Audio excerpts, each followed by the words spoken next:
When we introduced PHP, we mentioned that PHP scripts can interact with MySQL databases through Apache to perform various tasks.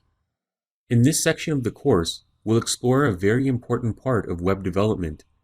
We'll be communicating instructions and storing user input into a database using PHP. Database-driven web applications can do much more than static web pages because they allow for dynamic functionality.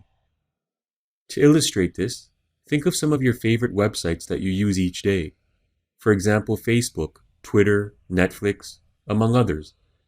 Each one of these websites is powered by a database.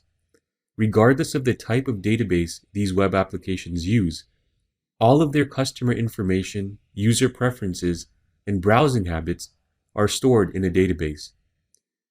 The web applications then use some type of scripting language, such as PHP, to access this information and create user-customized web pages on the fly and in real time.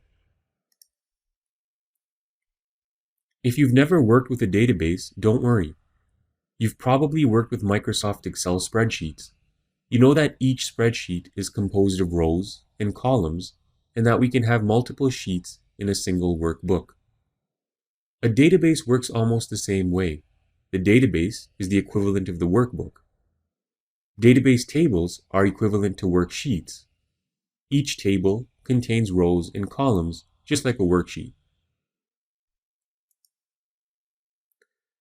There are some basic properties that each database has. A database must have a name. A database contains one or more tables. Each table must have a name. The name should be relevant to the type of data the table stores. For example, a table that stores customer information can be named customer. Each table is composed of rows and columns. A column is also referred to as a field.